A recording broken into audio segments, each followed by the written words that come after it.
Olá, pessoal. Bom dia, boa tarde, boa noite para quem vai ver depois.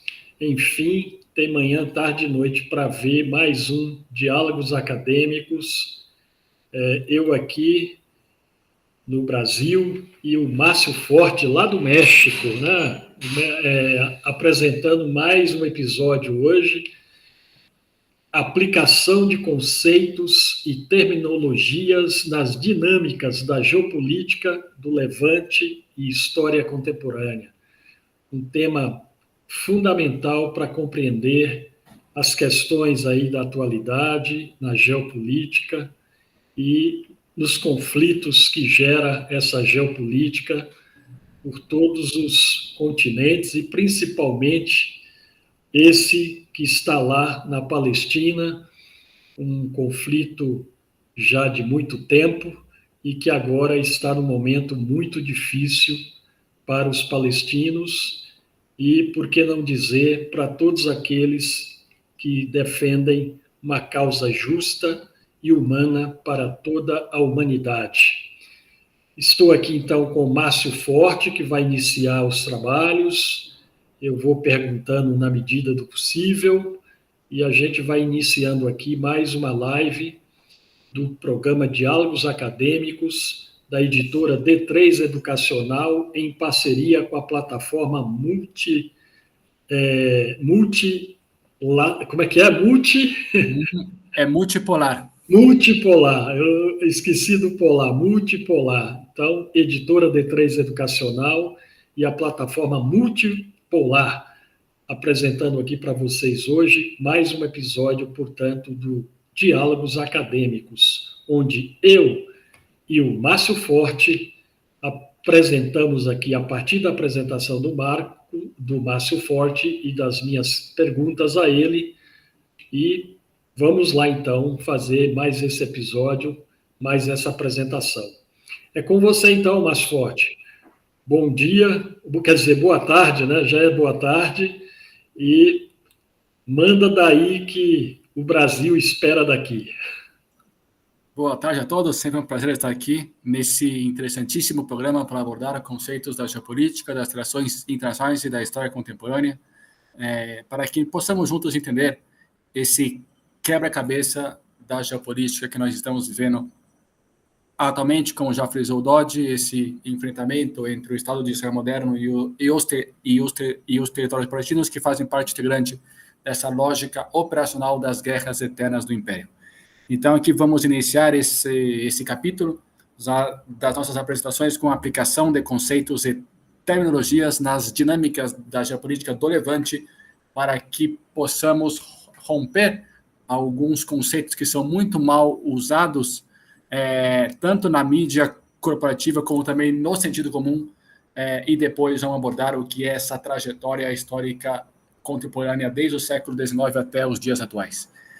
Então, vamos para a próxima slide. Só confere para mim se já passou, já está no próximo slide ou ainda não.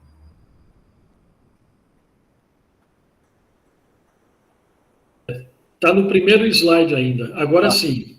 Agora sim. Partes da apresentação. Exatamente. Então, vamos na parte da apresentação. A parte número 1, como eu já falei, vai ser sobre terminologia, expressões, conceitos e termos e suas aplicações na geopolítica contemporânea, do contorno que envolve o Estado de Israel moderno. Então, todas as nomenclaturas que fazem parte integrante desse conflito entre esse projeto expansionista do Estado de Israel moderno e o irredentismo da Grande Síria, que também abarca o que são os territórios da Palestina. E depois vamos abordar a história contemporânea mais particularmente. Então, aqui, na parte inicial, nós temos a terminologia básica. Então, é muito importante diferenciar conceitos, como dizia Confúcio já 5 séculos antes de Cristo, que muitas disputas innecessárias partem do mau uso da semântica. A semântica tem uma conjuntura muito significativa, portanto, na geopolítica, porque é necessário entender as expressões, os termos e os conceitos para que não adentremos em pleitos desnecessários.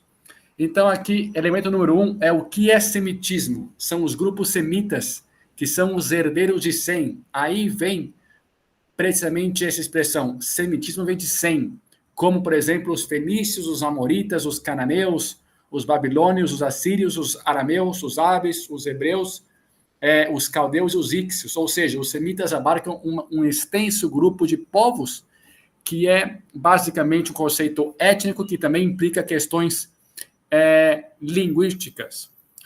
E nesta extensa população étnica, atualmente, os árabes compõem mais ou menos 82, 85% do efetivo populacional desse grande componente étnico dos povos semitas.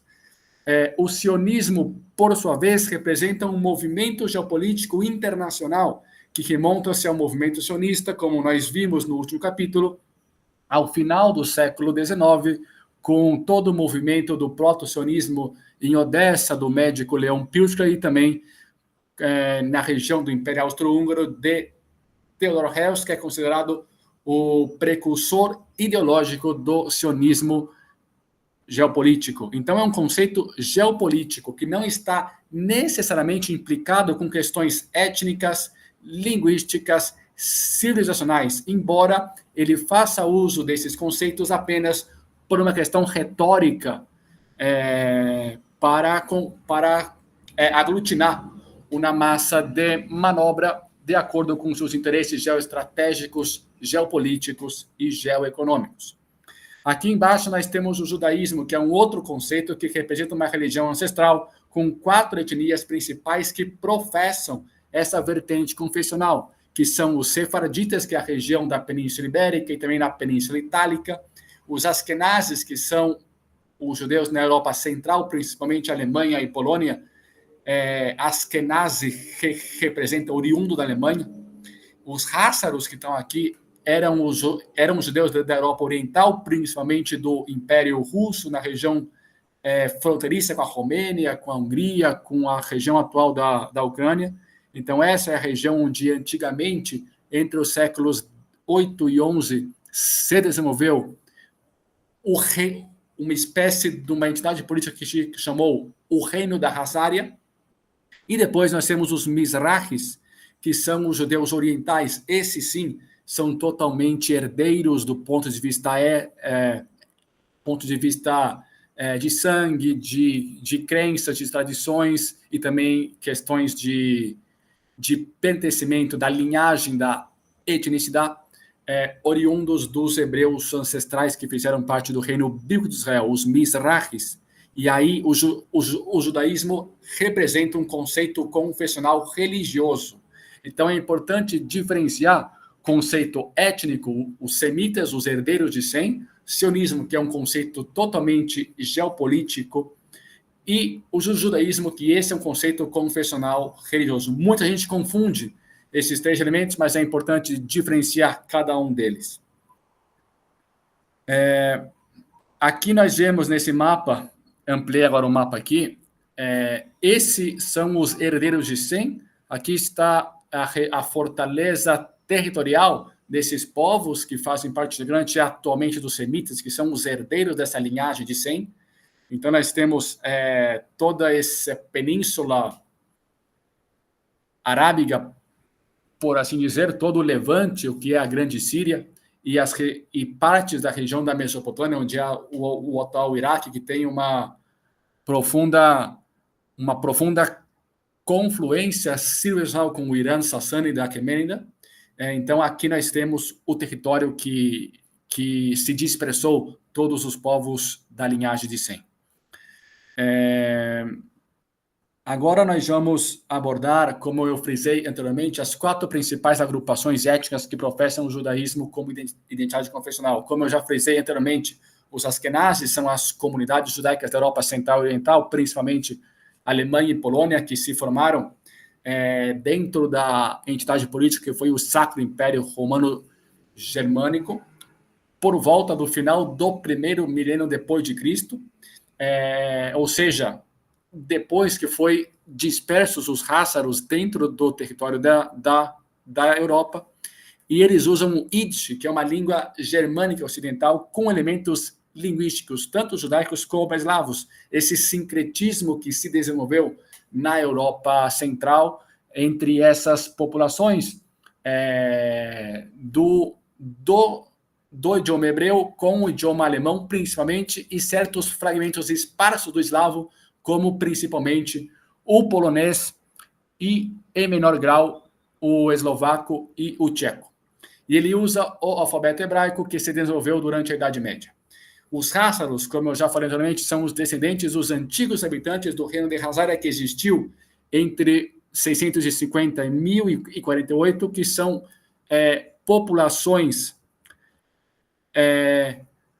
turcas mongoles que foram convertidas ao longo da história, principalmente sob o ato enérgico de Bulan, que é o famoso rei Hássaro, que liderou uma espécie de uma conversão desta agrupação étnica ao judaísmo, baixo o prisma de um bautismo coletivo,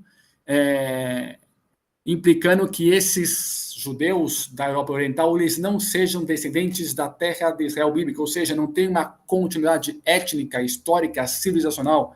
Eles foram agrupações étnicas túrquicas mongóis que se converteram ao longo da história por esse ato enérgico do Bulan, que é o famoso rei Hássaro, que protagonizou uma espécie de um bautismo coletivo, mas pouco a pouco essas populações que estavam baixo essa entidade política foram aceitando essa religião, uma das 3 grandes religiões abraâmicas. Nós temos os sefarditas, que são os descendentes dos judeus originários de Portugal e Espanha, assim como algumas comunidades da Península Itálica, principalmente das regiões na costa da Península Itálica, e a palavra tem origem na denominação hebraica para designar a Península Ibérica Sefarad, e utilizam a língua sefardi, também chamada judeu-espanhol, e o ladino, que também é muito popular como língua litúrgica entre as migrações portuguesas judias no território brasileiro.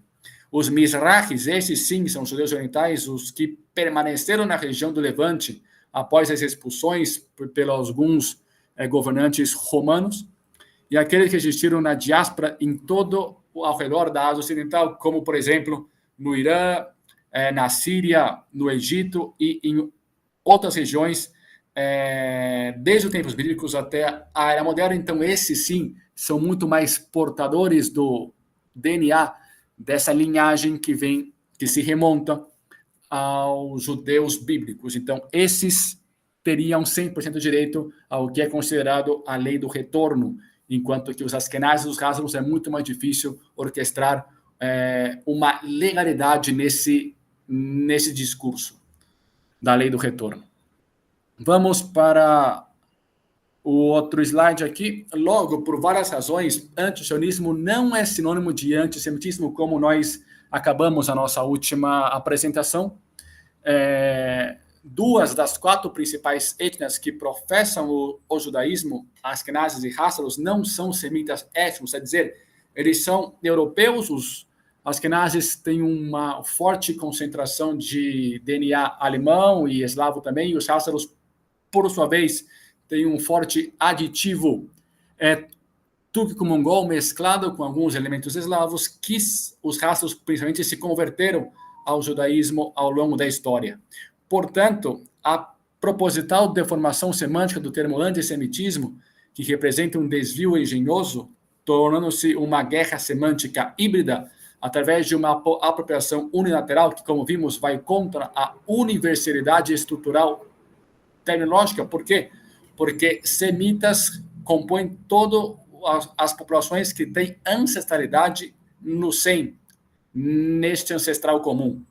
Portanto, a tentativa de uniformizar e estabelecer a exclusividade do termo não o legitima quando uma expressão é introduzida e popularizada, sendo consagrada no imaginário popular de uma maneira errônea. Cabe ao povo atribuir-lhe, cedo ou mais tarde, o verdadeiro significado. E nós poderíamos estabelecer um certo grau de analogia com o latinismo e os romenos. Os romenos são um dos 5 povos latinos europeus, sofreram muitas perseguições ao longo da história pelo Império Russo, pelo Império Austro-Húngaro, também pelo Império Turco-Otomano, mas eles não se apropriam de uma maneira ultra unilateral da expressão latinismo para representar uma suposta aversão contra o universo cultural e histórico romeno. Então, se nós fizéssemos uma analogia, antilatinismo seria uma espécie de um unilateralismo para representar uma aversão contra os romanos. Então, é totalmente insustentável essa lógica de orquestrar um retrato de um sentimento anti-israelense para que seja antissemitismo. Isso nunca se sustenta em elementos étnicos, linguísticos e também civilizacionais. Dito isto, vamos apresentar alguns componentes estruturais históricos que vão sustentar o que nós estamos falando aqui. Assim sendo, críticas ao Estado de Israel moderno são considerações perante ações de um ator estatal, não tendo implicações étnicas, confessionais ou culturais. Simplesmente é uma oposição política a uma conduta política. Ou seja, uma pessoa que, por exemplo, critica um ato do Javier Milei na Argentina, que foi empossado em janeiro, isso não quer dizer que ele tenha uma aversão, uma rejeição ou um ódio perante ao povo argentino. É simplesmente uma condenação a uma ação estatal em um certo momento histórico. É muito simples entender essa lógica, mas as pessoas que estão cegas por uma ideologia não conseguem ou propositalmente acusam as pessoas que fazem essas críticas de um antissemitismo que realmente não existe. Aqui nós temos, por exemplo, um exemplo de uma confissão da Shulamit Aloni, que é filha de Hasnos da região da Polônia, adeptos dos valores do sionismo trabalhista, que ela foi ministra sem pasta em julho de 74 e ministra da Educação e Cultura, bem como da Ciência e Tecnologia e das Artes no governo israelense de Rabin, e ela chegou a admitir que rotular qualquer adversário ou crítico do regime israelense como antissemita consiste em uma estratégia, ou seja, um truque que sempre usam para legitimar as suas ações em detrimento da crítica, ou seja, segundo essa personalidade, ou eles aceitavam que estavam equivocados, ou eles iam difamar a todos os opositores de antissemitismo. Ou seja, é uma estrutura, é uma operação para tentar ganhar a opinião pública em detrimento das críticas.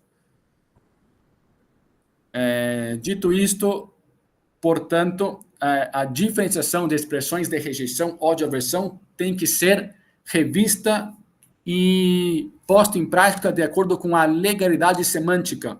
Antissemitismo é um conceito étnico, antijudaísmo é um termo confessional, enquanto antisionismo é um elemento geopolítico, é crucial para entender as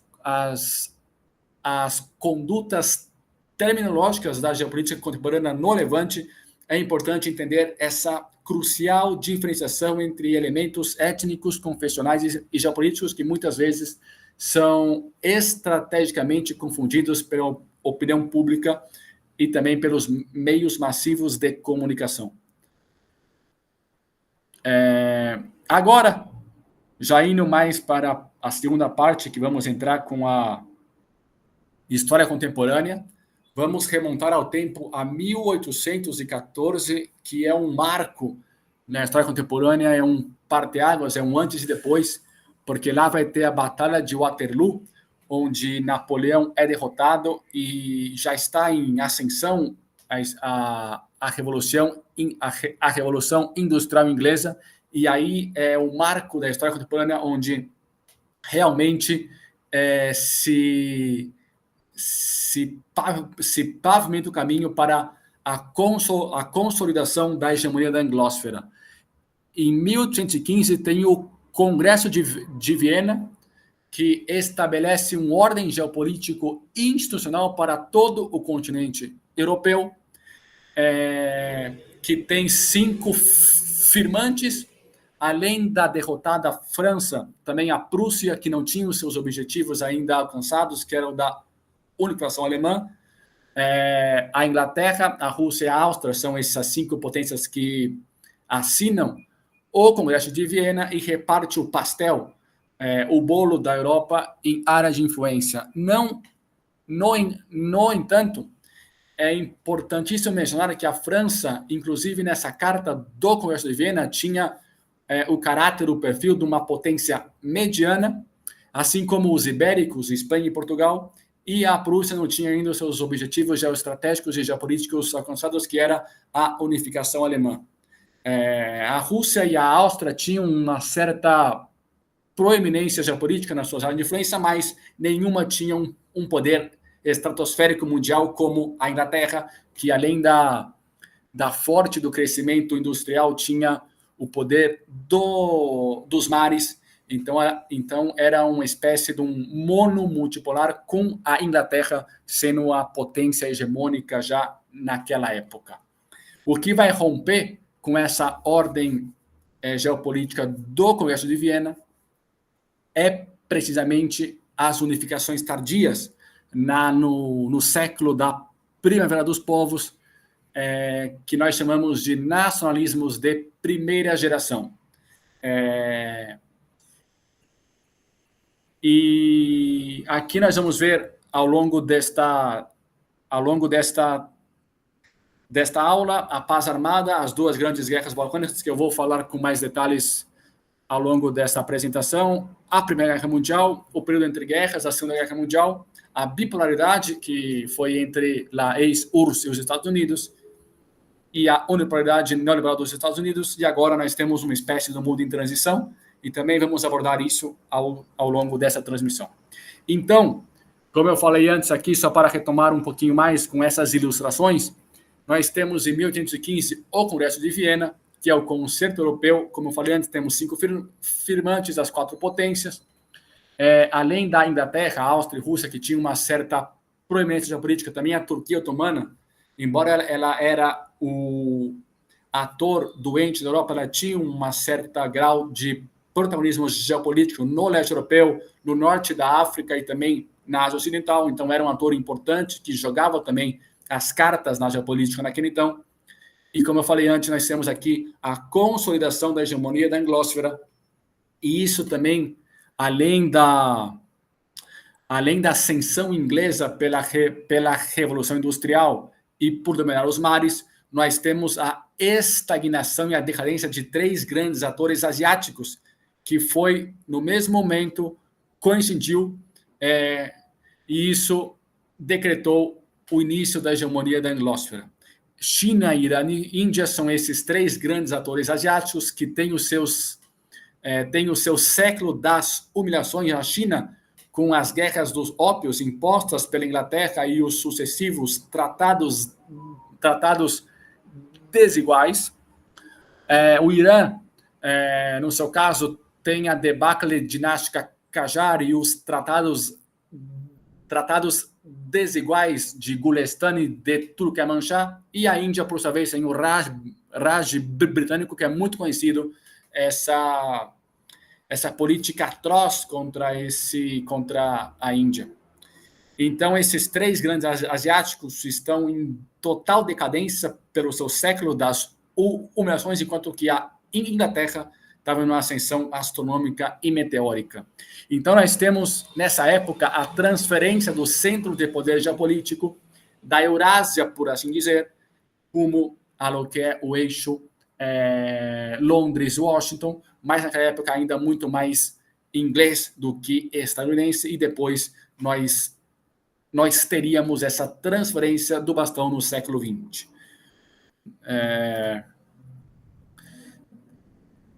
Agora nós estamos aqui.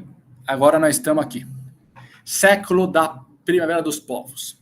Como eu falei antes, são os nacionalismos de primeira geração. Esses nacionalismos, com as suas unificações tardias, rompem a ordem instituída em 1815, com o sucesso dos seus nacionalismos, das suas unificações, com seus irredentismos, entre 1859 e 1885. Aqui temos a foto da Primavera dos Povos, é uma que o ano central nessa historiografia é 1848, tem outros movimentos também na Europa nessa época. E aqui nós temos uma outra ilustração que retrata bem essa efervescência do sentimento patriótico em várias expressões nacionais europeias, em várias almas coletivas na Europa profunda, que está surgindo para romper esse ordem geopolítico instituído principalmente pelos interesses geoestratégicos da Inglaterra. O embrião, quer dizer, o estopim de todas essas unificações tardias foi o massacre de Chios em 1824, que foi o primeiro ato de genocídio, que foi um massacre planejado da história moderna no século XIX. O massacre de Chios foi no contexto geopolítico da resistência grega, que depois estava no seu caminho para o sucesso, tanto da independência da Grécia como da unificação do que se converteu à Grécia contemporânea. Então, tentando aniquilar este movimento de emancipação nacional, estatal, a autodeterminação do povo grego, o Império Otomano assassinou todos os homens maiores de 12 anos, as mulheres maiores de 40 anos e as crianças menores de 2 anos. O resto foi reduzido à escravidão, com 25 mil mortos e 45 mil escravizados. A opinião pública fez com que os poderes intervenham, porque é importante frisar que, anteriormente, tanto Inglaterra como França viam com medo essa independência das expressões nacionais ortodoxas no leste europeu, porque eles viam uma projeção da influência russa em todo o cinturão oriental da Europa. Então, a opinião pública fez eles mudarem de ideia, mas não conceder uma independência total. Então, inicialmente, o que foi concedido foi uma autonomia, e depois pavimentou o caminho para as respectivas independências, tanto de Grécia como de Romênia, Bulgária e Sérvia, que são essas expressões nacionais, essas joias culturais do mundo da Europa Oriental, ancorado com uma lógica civilizacional cristã ortodoxa. Aqui nós temos, nesse contexto inicial, que foi entre 21 e 32, a independência da Grécia, e também tem como um ato que coincidiu com esse processo independentista grego, foi o processo independentista romeno, com o movimento de Tudor Vladimirescu na região sul da Romênia, na Valáquia, que era um dos 3 principados romenos medievais, que também pavimentou o caminho para a independência da Romênia, que viria daqui umas décadas, que faz parte integrante dessas unificações tardias, como veremos. Aqui nós temos a evolução do século da Primeira dos Povos. Antes, inclusive, desse estopim, já temos um estopim na parte ocidental do continente europeu, que foi o Zollverein, que representou uma união aduaneira entre os 36 condados germânicos, que isso foi determinante, crucial e muito importante para que depois, em 1871, a Alemanha tivesse o seu processo de unificação, sustentado pela lógica de Otto von Bismarck, que é considerado o artífice da unificação alemã. Em 1848, tem uma explosão do sentimento nacionalista por toda a Europa, como eu falei antes, é um ano transcendental na história contemporânea.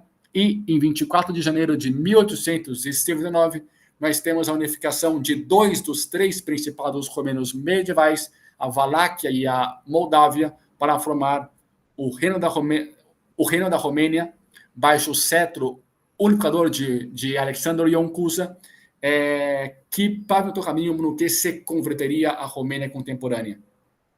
Em 1870, tem a consumação do Risorgimento, a unificação da Itália, toda a Península Itálica, salvo algumas regiões que ainda estavam baixo o jugo austríaco, conseguiram o seu processo de unificação.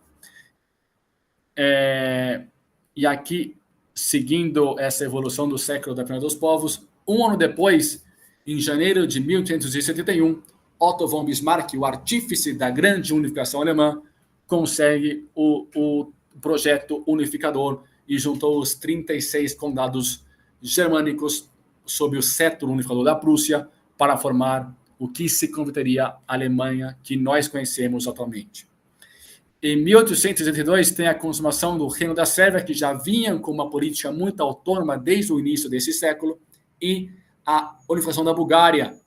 Em 1885, na guerra contra a própria Sérvia, ratifica esse projeto integrador das grandes Bulgárias, tanto a parte da Macedônia do Norte integra a esse projeto da Bulgária Maior. Então, aqui nós temos a consumação de todas essas unificações tardias que rompem totalmente a lógica geopolítica do equilíbrio do conceito europeu que tinha sido desenhado no início do século em 1815. Isso é importantíssimo para entender a lógica depois que vai ser essas alianças geopolíticas, geoestratégicas que iam resultar na Primeira Guerra Mundial por alguns elementos que nós vamos tocar mais adiante. Em 1890, as unificações tardias rompem, como eu falei antes, todo esse equilíbrio de poder que havia sido estabelecido em 1815.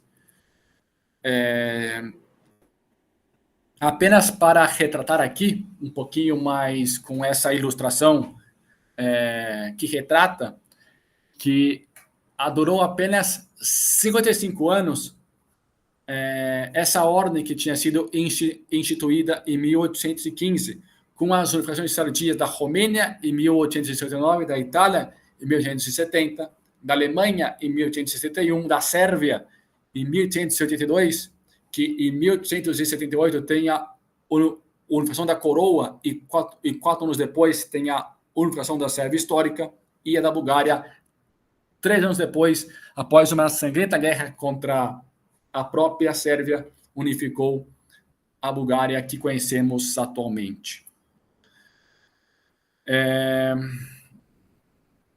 Nessa conjuntura, após o sucesso da unificação alemã, Otto von Bismarck, que era o chanceler da Alemanha, ele orquestrou os famosos sistemas bismarckianos, os tratados de reasseguros. Um dos principais objetivos geoestratégicos por trás desses acordos era isolar a França. Por quê? Porque a França tinha sido a derrotada na Guerra Franco-Prussiana de 1870, que sentou as bases da unificação alemã. Um dos acordos do Congresso de Viena de 1815 era precisamente debilitar ou impedir a unificação alemã. Porém, tudo isso foi em xeque perante o ato enérgico de Otto von Bismarck, que teve o sucesso de unificar a Alemanha. Então, ele entendendo a lógica de uma França revanchista que ia querer golpear o rival geopolítico alemão, ele orquestrou todo um sistema geopolítico, geoestratégico para isolar totalmente a França. Então, ele fez o Pacto dos Três Imperadores, uma aliança entre os impérios alemão, russo e austro-húngaro, também conhecido como o eixo Berlim-Viena-Moscou. E boas relações com a Inglaterra, que era a dona dos mares, como já frisamos anteriormente, abrindo mão das colônias. Ou seja, Bismarck, com uma retórica de um profundo protagonismo, de um pragmatismo geopolítico, abriu mão dos mares, porque isso seria enfrentar a Inglaterra e poderia romper o isolamento francês, que poderia se unir aos ingleses. Como eu falei antes, o objetivo principal era isolar a França. A França faria tudo possível para se vingar do orgulho que a França perdeu ao Alsácia-Lorena nesse processo da unificação alemã. Então, impedir que a França se vingue sozinha não pode derrotar a Alemanha. É necessário bloqueá-la e isolar a França. Isso era o interesse geoestratégico primordial de Otto von Bismarck. E a França tenta restaurar o orgulho perdido na Guerra Franco-Prussiana, restaurando a sua grandeza indo para a Indochina, a região entre a Indonésia e a China, a Ásia Ocidental, onde está hoje principalmente o Líbano, e o norte da África, a Argélia, a Tunísia. começando a rivalizar com a Inglaterra, a dona dos mares. Aí tem um choque pelo mar entre franceses e ingleses, e isso era altamente necessário para Bismarck. Isso favorece os interesses de Bismarck, fazendo com que a Inglaterra rivalize com a França. Tem uma fricção nessa época entre Paris e Londres. A França não pode aliar-se com a Rússia, a Áustria e a Hungria, precisamente pelo pacto dos três imperadores que eu falei anteriormente, nem com a Inglaterra, devido ao atrito pelo controle dos mares. Assim consolida o isolamento da França, que é impossível se aliar com uma grande potência que poderia fazer uma ameaça para os interesses da Alemanha de Bismarck. Porém,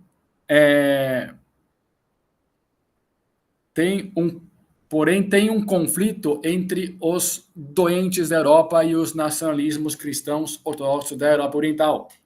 Tem um choque entre aqui, na Áustria-Hungria e também o Império Otomano, que estão desmoronando, e os nacionalismos balcânicos e do leste europeu estão numa profunda ascensão. E isso, inegavelmente, faz crescer a influência e a projeção russa, que compartilha grande parte dos eslavos locais. Os búlgaros, os sérvios são eslavos, e os romenos e os gregos também compartilham com os russos o manto civilizacional protetor comum ortodoxo. Então, isso é muito importante. Quebrado pela rivalidade entre a Áustria e a Rússia nos Balcãs, após a Guerra Ortodoxa Otomana de 1878, que também é chamada na literatura Guerra Russo-Turca, se desenvolve o Tratado de San Stefano, que é muito benéfico para a Rússia pela sua projeção, principalmente sobre uma Bulgária maior. E esse tratado é revisto 4 meses depois no Tratado de San Berlim, fazendo com que a Rússia se sentisse enganada e abandonasse a aliança. A Inglaterra entra no jogo e sepulta, faz morrer as fronteiras que a Bulgária tinha alcançado anteriormente e separa a Macedônia do norte da Bulgária. Aqui está escrito: a Bulgária maior é desmantelada e a Bósnia-Herzegovina é adquirida pela Áustria-Hungria. Isso vai totalmente contra os interesses tanto desses nacionalismos dos Balcãs e do leste europeu, como também os interesses de Moscou. E aí se estabelece umas outras alianças. Aqui temos a Bulgária maior, que ela aqui tem um mapa, ela é sepultada na sua zona aqui ocidental. Então, só se concentra da zona de Goma Plovdiv rumo ao oriente, ao leste. E aí se desenvolve os sistemas bismarckianos II, que é a Tríplice Aliança, o eixo Berlim, Viena, Roma, que vai durar até a eclosão da Primeira Guerra Mundial, que é o mesmo interesse: isolar a França. Para isso se mantém uma relação amistosa com a Inglaterra, renunciando outra vez às colônias e aos mares. Neutraliza a Rússia com o Tratado de Reasseguro de 1887 até 1891. Mas tem também uma debilidade, que é a rivalidade entre Áustria e Itália pelos territórios irredentos de Trentino, Trieste, Istria, Friuli, Veneza e Giulia. Como eu falei antes, o processo de unificação da Itália ainda não tinha se concretizado totalmente. Algumas regiões no nordeste do país estavam baixo a égida estatal austriaca.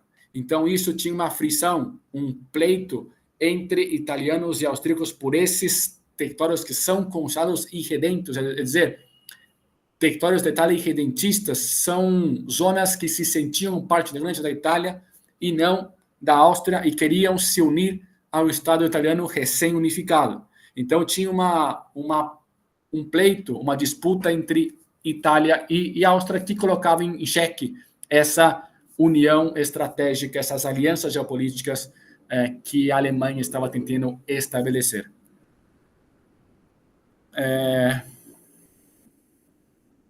O Tratado de Reasseguro é um acordo secreto, um acordo secreto entre a Alemanha e a Rússia, A Alemanha promete à Rússia que, se tivesse problemas, fricções com a Áustria, não ajudaria Viena, e a Rússia prometeu à Alemanha que, se esta tivesse problemas com a França, não ajudaria Paris. Resultado, neutralizou uma possível aliança franco-russa.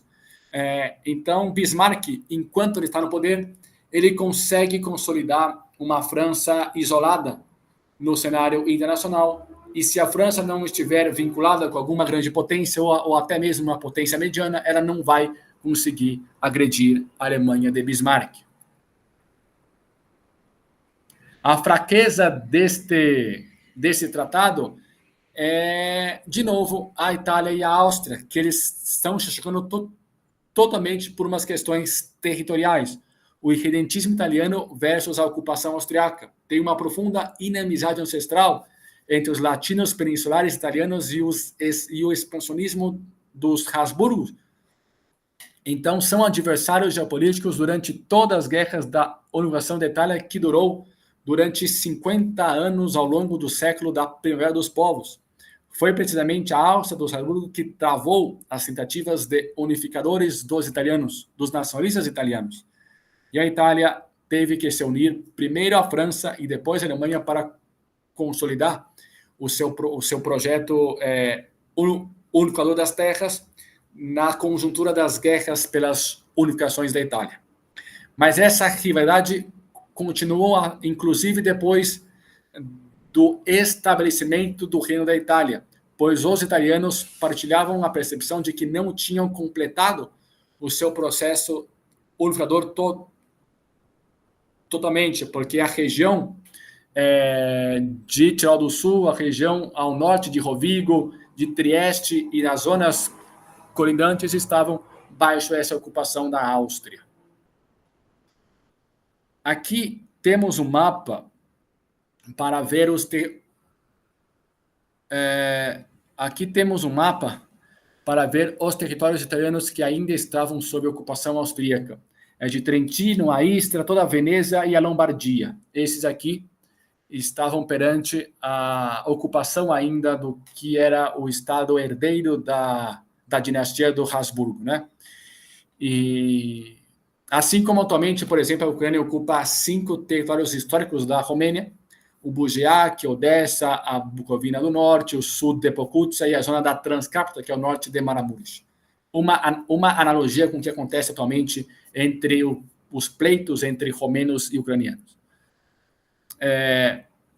Então, nessa transição rumo ao século XX, Bismarck ele é destituído por Guilherme II, que rompe com todas essas políticas protecionistas, esses acordos geoestratégicos internacionais que isolavam a França totalmente.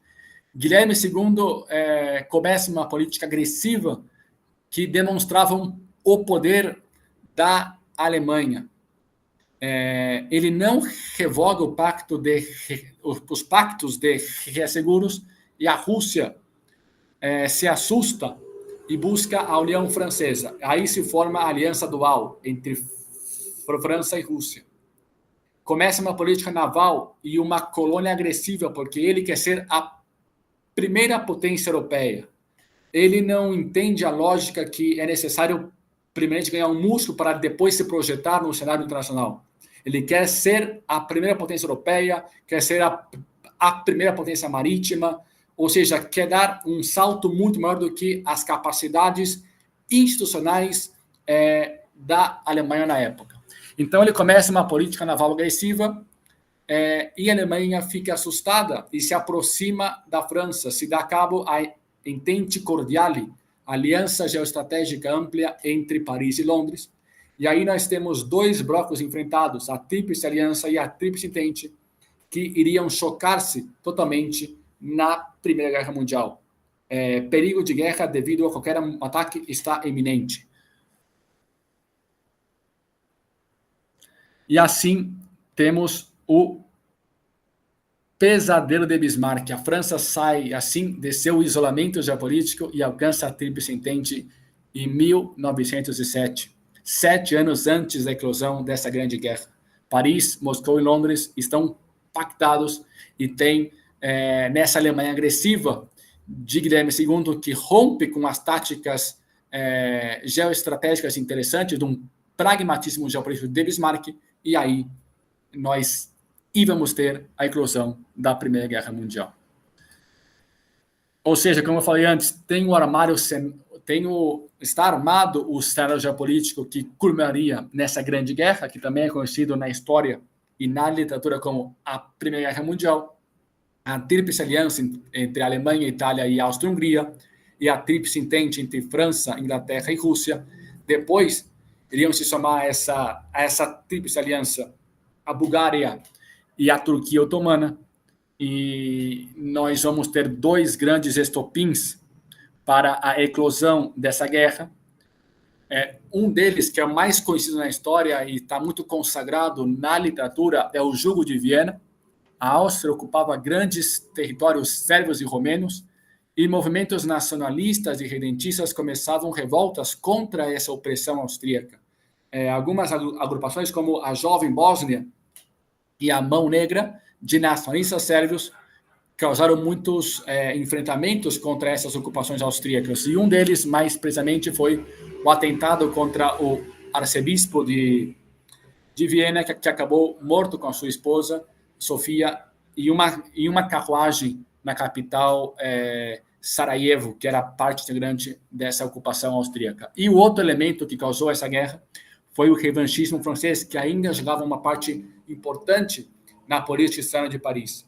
O revanchismo antigermânico marcou a pauta na política externa de Paris desde a derrota na Guerra Franco-Prussiana de 1861. Ou seja, eles queriam recuperar também Alsácia e Lorena e orgulho maltratado na derrota, que jogou um papel importante na mentalidade coletiva da França durante essas 4 décadas.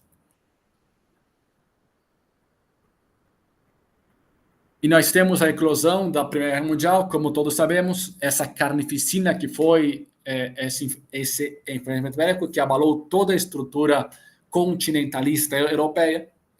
E após, nós temos 2 grandes enfrentamentos, que também é muito pouco retratado no sentido comum, que é a Guerra Húngaro-Romena em 1919, que já havia se desenvolvendo como parte integrante da Primeira Guerra Mundial desde 1916, que os romenos consideram essa guerra como uma guerra da reintegração nacional, onde, após o cessar-fogo, o mariscal Ion Antonescu cruza os Cárpatos e consegue recuperar grande parte da Transilvânia, que estava baixo ocupação do Império Austro-Húngaro e depois do Reino da Hungria.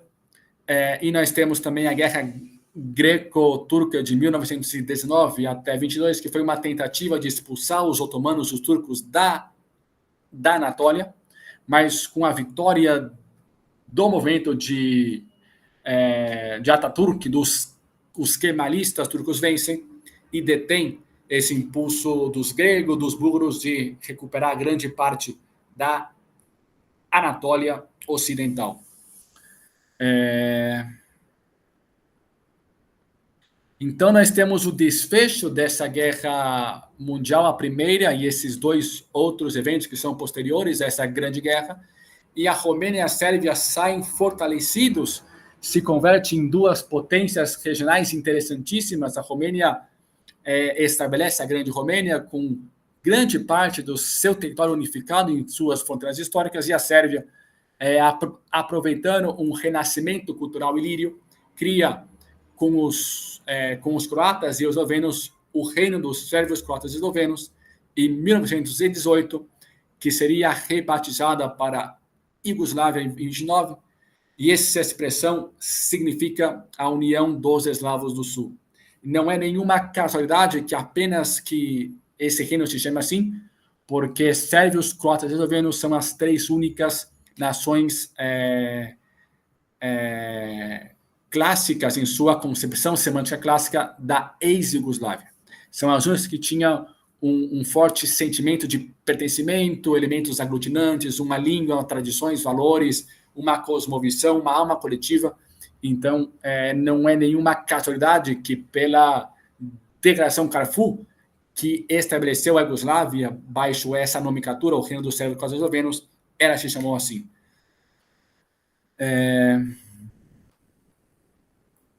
Nessa época tem o fracasso da Liga na Liga das Nações, nesse período entre guerras, que vai entre 20 e 40, mais ou menos, porque tem a imposição do Tratado de Versalhes, o desrespeito aos 14 pontos de Wilson, tem o veto anglo-francês ao sentimento pan-germanista austriaco. É importante mencionar que a Áustria se chama Áustria-Alemanha em 19, e ela vota para voltar a ser parte integrante da Alemanha, porque a Áustria é o ponto de partida da língua alemã, então ela faz parte integrante dessa lógica operacional da grande pátria alemã, e temos um antagonismo do Congresso dos Estados Unidos perante a Liga das Nações, então fracassa totalmente o que é considerado o precursor da ONU, porque um dos 14 pontos de Wilson, mais precisamente o 11º, ele estabelecia que os Estados europeus deviam estar regidos por elementos de nacionalidade, e a Romênia e a Sérvia tinham que ser evacuados e unificados em suas fronteiras históricas. Isso não é respeitado ao longo da história. Nós teríamos mais recentemente a independência de Montenegro, que põe em xeque o 11º, porque o 11º ponto sustentava a tese que a Sérvia tinha que ter uma saída ao mar, no Mar Adriático, e com a independência montenegrina colocou tudo isso em xeque. E também nós teríamos, ainda naquela conjuntura geopolítica que foi na Segunda Guerra Mundial, a invasão soviética, principalmente na região moldava da Romênia histórica, que sepultou totalmente o projeto da Grande Romênia. Dito isso, nós temos aqui a transição para o século XXI. Nós temos a Segunda Guerra Mundial entre 39 e 45, que é um outro... Macito, antes de prosseguir, sim, claro. Parando aí nesse slide anterior, né, que você ia prosseguir, sobra muitas questões até aqui da sua exposição, né? Começando lá pela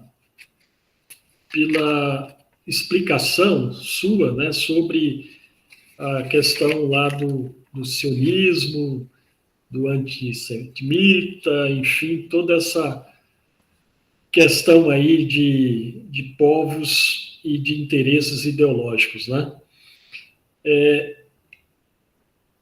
Eu fiz aqui algumas questões. Eu não sei se vale a pena a gente fazer as discussões dessas questões agora, ou você prossegue e termina a sua exposição, porque são muitas questões que eu anotei aqui e talvez a gente não tenha tempo para tudo isso, né?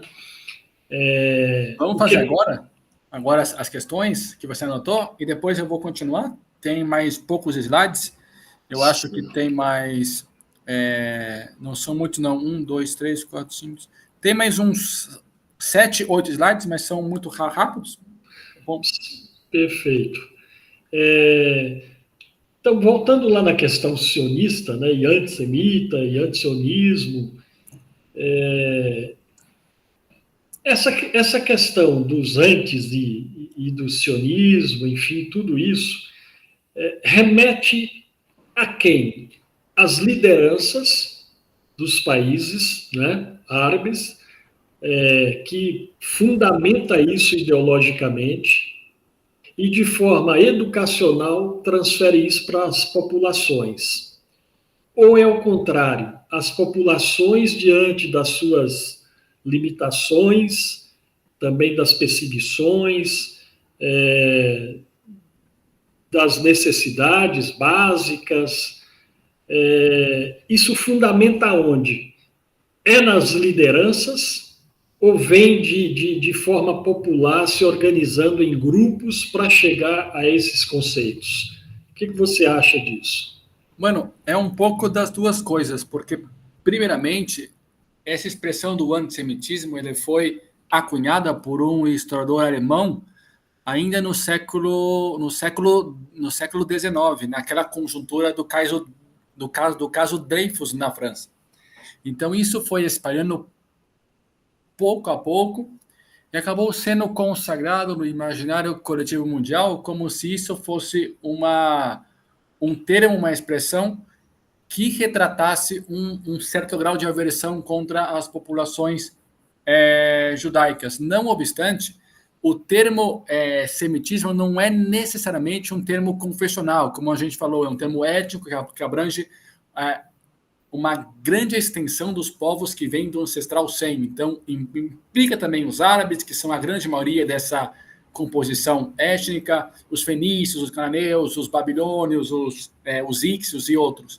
Então, por essa consagração, como isso foi benéfico para eles se apropriarem de um grande espaço linguístico, cultural e étnico, e pela extensão que esse lobby, que essas grandes projeções têm, tanto na parte institucional, acadêmica, governamental, tanto na parte da Liga Árabe, que já nasceu incrustada com esse poder de Londres.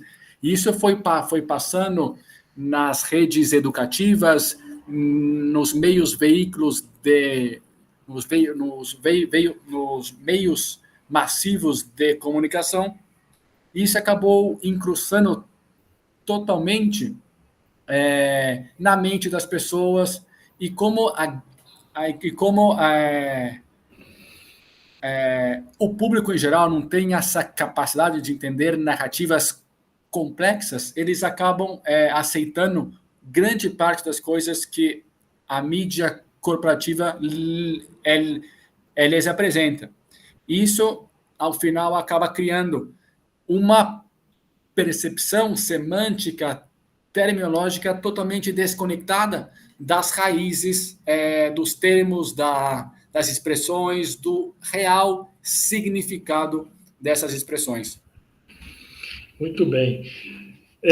Essas reunificações dos países europeus trouxe uma elevação dos problemas, né, na geopolítica dos países árabes.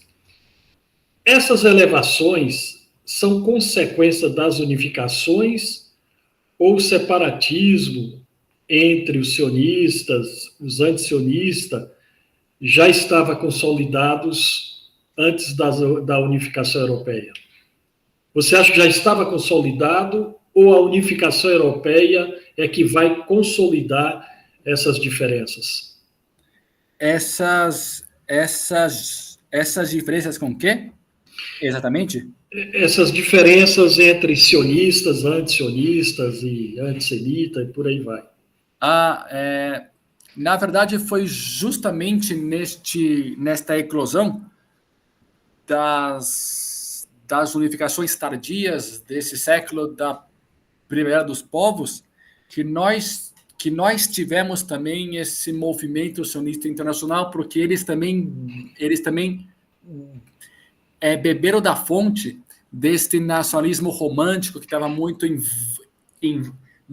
em voga na época.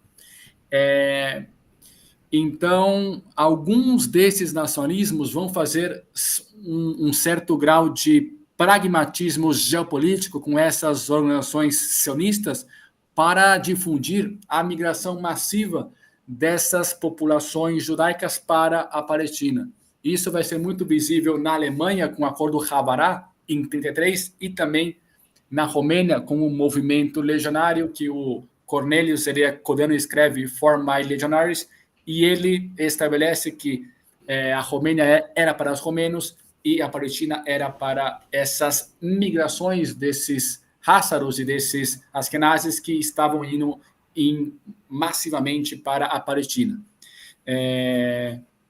Então, com certeza, tinha um certo sentimento contra essas populações, que muitas delas não se sentiam parte integrante dos seus países, mas, por outro lado, as elites também fizeram acordos através de um pragmatismo geopolítico que atendiam os interesses de ambos bandos, tanto dessas grandes corporações sionistas, como, por exemplo, esses nacionalismos que queriam um processo de homogeneização étnica, na Romênia, principalmente, e também na Alemanha, que foi as duas grandes concentrações, e também e depois na parte da Croácia com o movimento Ustaša. Perfeito. A expansão europeia, né, é o determinante para que a geopolítica e as consequências hoje e mesmo antes, né, existente no mundo asiático, as consequências da geopolítica no mundo asiático, vem da expansão europeia ou é o contrário? É da própria expansão dos países asiáticos entre eles próprios, ou você acha que a expansão europeia vai contribuir totalmente para a questão da geopolítica que está hoje consolidada, pelo menos não diminuindo os conflitos, mas de uma certa maneira consolidadas essas questões aí da geopolítica na região, né? Quer dizer, ainda em disputa, mas se a gente for fazer um mapa da geopolítica, nós podemos dizer que há uma consolidação do que se tem até aqui. Daqui para frente, tudo pode modificar. É a expansão europeia ou é o mundo asiático que contribui? Quem contribui mais para a questão da geopolítica na questão asiática? É questão da expansão europeia ou é as disputas árabes entre os próprios países árabes? Bom, tem uma certa parte da elite dos países árabes que é muito integrista, que já nasceu totalmente vinculada com essa estrutura londrina, tanto que muitos desses países árabes são entidades políticas artificiais que nasceram baseadas nos interesses geoestratégicos, geoeconômicos e geoestratégicos da anglósfera. Porém, atualmente, nós estamos tendo uma volta do centro de gravidade geopolítica que está voltando para potências multimilionárias euroasiáticas, como principalmente a Rússia, a China e o Irã, e também a Índia, mas a Índia é um outro componente muito híbrido, muito ainda vinculado com essas estruturas acadêmicas, institucionais de Londres e de Washington, mas o Irã, a China e a Rússia estão fazendo, através de uma aliança geoestratégica ampla que compõe a tríplice entente euroasiática, fazendo que o centro de poder geopolítico está voltando para esse eixo asiático europeu.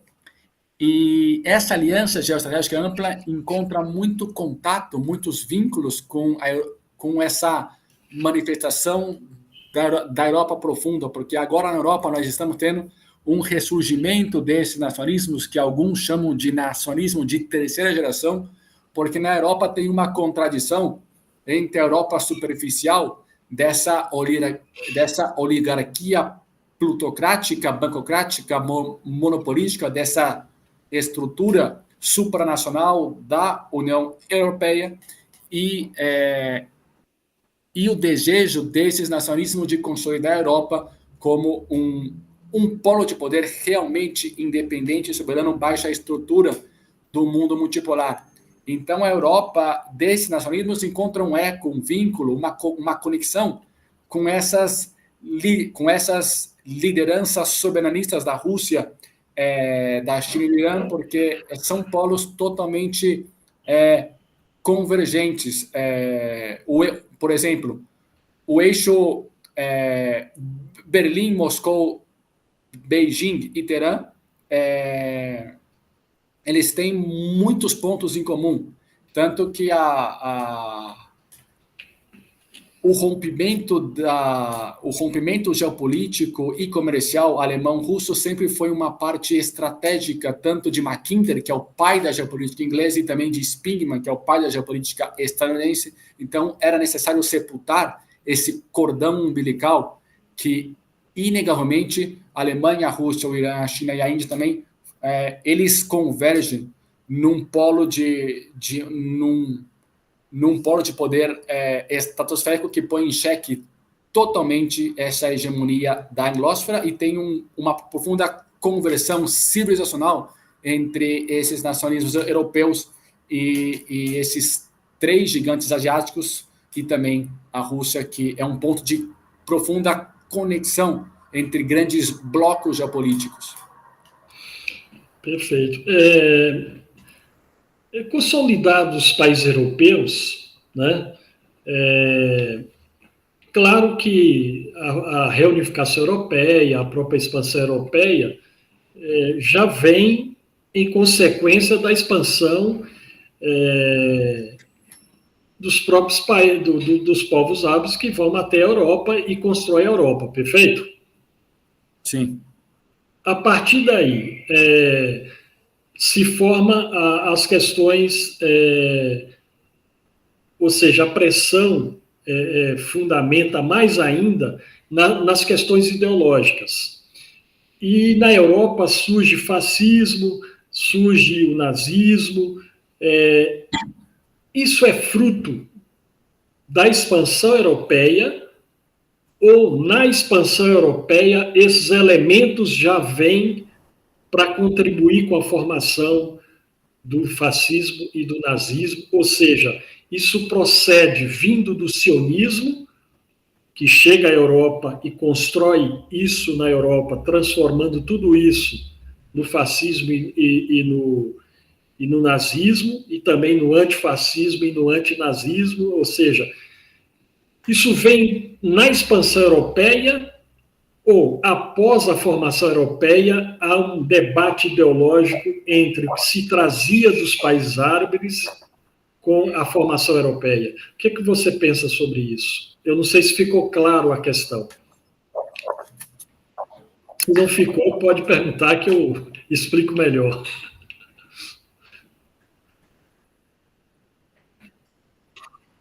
Sim, ficou claro. Você perguntou qual que é mais ou menos o modo operandi do nascimento destes movimentos extremistas na Europa, principalmente no período entre guerras.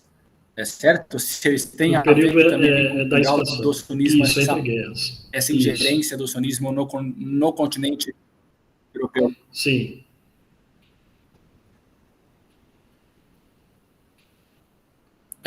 Sim, então, na parte da Alemanha mais particular, este movimento que se deu a cabo entre 33 e 45, além de ser um resultado da injustiça que foi a imposição do Tratado de Versalhes, que sepultava esse orgulho patriótico alemão, ele vem desde a destituição do Otto von Bismarck, como a gente frisou, e a ascensão de um movimento totalmente belicista, agressivo, que foi capitaneado por Guilherme II, que ele não via na sabedoria geopolítica muito inteligente, muito pragmática de Otto von Bismarck, o tempo correto para orquestrar os objetivos nacionais da Alemanha.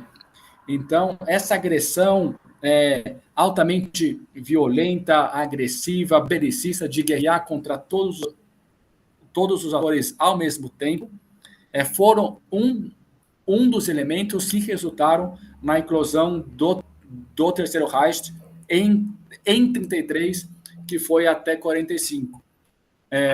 E também nesta linha contínua, é importante frisar, que aí você citou essa conexão com essa ingerência do sionismo, já em 33 teve os acordos Havará para a deportação, ou melhor, para o envio de grandes concentrações de judeus askenazes para o território da Palestina. No caso da Itália, é uma eclosão muito mais social, muito mais da parte doméstica interna do cinturão político italiano, que não se relaciona totalmente com uma política externa totalmente belicista. Eles aproveitaram o momento da época, que era muito fértil para esses movimentos, aproveitaram essa janela de oportunidades e, aproveitando uma certa rejeição da população como aconteceu também no leste europeu, em algumas regiões, como na Croácia, na Hungria e também na Romênia, teve essa eclosão altamente catastrófica deste movimento. Então, tem certas diferenças com a Alemanha, porque a Alemanha aborda muito mais o big picture, mas na Itália é um movimento muito mais unitário e doméstico. Perfeito. Então, concluindo, podemos dizer que a Primeira Guerra Mundial foi apenas os elementos que surgiram nesse pós-Primeira Guerra para a construção da Segunda Guerra, perfeito? Dentro disso, podemos, sim, então, claro, dizer que a Primeira Guerra, a Segunda é o estopim. Isso, uma está ligada à outra, quer dizer, a consequência da primeira vem a segunda, né? No transcorrer da própria história contemporânea, né? Dentro dos seus diversos fatores aí, que você já citou muitos deles. Então, podemos dizer que a Segunda Guerra, com o mundo pós-Segunda Guerra ficar no bipolar, né? Entre Estados Unidos e União Soviética, ou melhor, que agora não é mais União Soviética, mas podemos dizer, então, que a Segunda Guerra é uma preparação para a Terceira, ou seja, o homem, a humanidade, não tem como escapar das grandes guerras. É isso mesmo? Ou isso um dia... é praticamente impossível dizer que isso um dia terá fim, a não ser que seja o fim da própria Terra. Mas uma coisa é consequência da outra, perfeito? Ou seja, uma grande guerra, uma guerra mundial, nunca resolve os problemas mundiais, de fato. E é o contrário, né? Porque quando se inicia a guerra, se inicia por os interesses. Esses interesses traz a guerra. E pós-guerra, o mundo continua sem a chamada paz que a guerra, porventura, poderá trazer. Não é isso?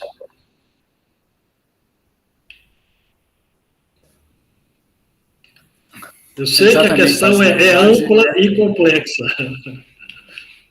Sim, sim. A questão é altamente complexa, mas essas duas grandes guerras mundiais, elas acabam sendo ela acaba sendo a mesma guerra com um interlúdio de 2 décadas, mas, na verdade, a imposição do Tratado de Versalhes sendo uma continuação da guerra através da via diplomática fazem com que essas duas guerras estejam altamente conectadas, sejam todas elas parte integrante de uma grande guerra mundial unitária que tem esse intervalo de 2 décadas entre elas, mas é inegável que elas estão totalmente conectadas e ainda é possível estabelecer um vínculo, uma conexão, desde o Congresso de Viena, como a gente está fazendo toda essa retrospectiva histórica, e como você frisou, também é possível orquestrar uma linha contínua, uma relação profunda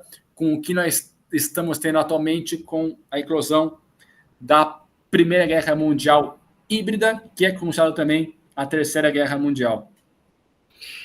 Perfeitamente. Bom, nós estamos passando já de 1 hora de apresentação aqui. Você prefere prosseguir e terminar hoje esses slides ou você prefere transferir isso para um próximo encontro? O que você acha? Deixa eu ver aqui quantos slides tem mais. Se eu ver, podemos... Temos mais... Você quer deixar a transição ao século XXI para uma próxima apresentação?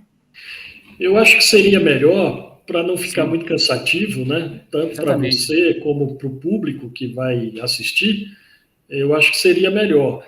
Sim. Até porque você vai entrar aí na questão da Segunda Guerra Mundial, você vai trabalhar aí a questão da bipolaridade, a unipolaridade e essa transição multipolar. Isso eu acho que tomaria um tempo já bastante grande, porque não resta dúvida que eu iria fazer várias questões sobre isso também, né? Para que a gente pudesse manter o nosso encontro aqui. Então, nesse sentido, eu acho que vale a pena deixar para uma próxima, porque aí seria até mais, teria uma conclusão melhor no final, para que a gente possa ter, nessa trajetória, desde o início que você iniciou hoje, para chegar, por exemplo, nos dias atuais, e a partir daí, feito essa apresentação histórica toda, eu acho que ficaria mais fácil também para o público entender com mais profundidade as questões hoje envolvidas, inclusive entre Israel e Palestina, Rússia, Ucrânia e outros conflitos que estão por aí, que nós ainda vamos dar conta disso em outros encontros. Perfeito? Sim, perfeito. Perfeitamente, Dodge. Vamos deixar isso para a próxima apresentação. Então, na próxima vamos fazer menos slides, talvez uns 15 no máximo, e aí a gente aborda mais nas questões, nesse debate, que fica muito mais ilustrativo também para os ouvintes. Perfeitamente. Então, ficamos dessa maneira, e assim nós vamos encerrar o nosso encontro de hoje, do programa Diálogos Acadêmicos, na parceria entre a editora D3 Educacional e a plataforma Multipolar, né? O Macito Forte lá do México, nós aqui do Brasil, fazendo essa ponte, né? E trazendo todo esse conhecimento que é muito importante para que as pessoas que venham ver essas apresentações possam ter um estudo mais aprofundado para poder ter argumentos mais elaborados, mais estudados, né? Com mais cuidado diante desses conflitos todos que o mundo apresenta, né? E isso é fato consumado, né? Para você entender o mundo, você precisa estudar, você precisa aprofundar os estudos, né? Para entender todas essas diferenças que envolvem os povos e, principalmente, os poderes mundiais, né? Porque tudo isso, nós podemos ainda, para finalizar, que tudo isso está envolvido aí também os sistemas econômicos, né? Se a gente fala dos sistemas geopolíticos, tudo isso está envolvido nos sistemas econômicos, né? E aí, particularmente, na própria questão do capitalismo diante desses problemas todos, por conta de um sistema que está predominante desde a Revolução Francesa, certo, Macito? Então, acho que podemos deixar para o próximo encontro, e eu transfiro perfeitamente, eu transfiro para você para fazer aí a sua despedida final, e até o próximo encontro. Sempre um prazer estar aqui com vocês, apresentando essas questões complexas da geopolítica contemporânea, das relações internacionais, resgatar elementos históricos, porque é impossível entender se a gente não fazer uma profunda retrospectiva histórica. Então, obrigado mais uma vez, Dodge, por essa oportunidade de estar com vocês nesses debates acadêmicos na D3 Educacional, essas parcerias que nós temos entre a plataforma Multipolar México e essa grande editora brasileira, sempre altamente frutíferas, porque trazendo para a população essas profundas reflexões geopolíticas e para que as pessoas possam entender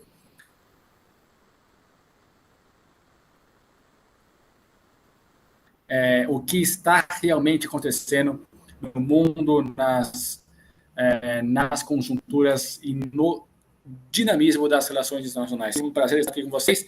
E daqui a 2 semanas vamos abordar essa transição ao século XXI que vemos através desde o que é a Segunda Guerra Mundial até os nossos dias, com essa profunda transição multipolar e esses conflitos que estamos tendo atualmente, porque toda transição na polaridade em relações internacionais gera uma instabilidade geopolítica. Então, esses conflitos não são em vão, fazem parte integrante da reestruturação mundial na arquitetura de forças. Vamos ver isso com mais detalhes na próxima interação. Muito bem, obrigado a você também, Márcio Forte. Obrigado aí à plataforma Multipolar do México, da editora D3 Educacional aqui no Brasil, e nós fazendo esse encontro nesse programa que já tem uma história aqui na editora, Diálogos Acadêmicos. São bastante vídeos que está lá no canal da editora, no YouTube, e vocês podem passear por lá, tem muita coisa para vocês tomarem conhecimento. Bom dia, boa tarde a todos, boa noite, bom dia, enfim, até o próximo encontro, que será daqui a 15 dias. Nós estamos encontrando sempre e colocando no ar, cada 15 dias, um programa. Portanto, contamos com a sua presença sempre, e inscreva no canal, dê seu like, faz tudo aquilo que todo mundo pede no YouTube, né, para os canais do YouTube.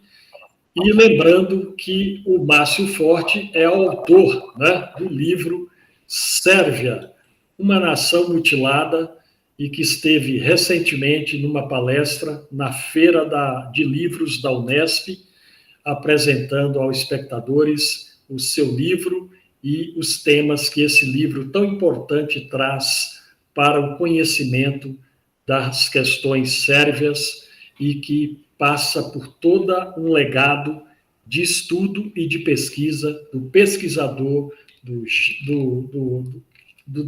homem das relações internacionais, né, Márcio Forte? E de tantas outras questões que você estuda e que traz com muita competência aqui no programa Diálogos Acadêmicos. Muito obrigado mais uma vez também, e obrigado a todos, e até o próximo encontro. Tchau, pessoal. Um forte abraço a todos. Graças por todo.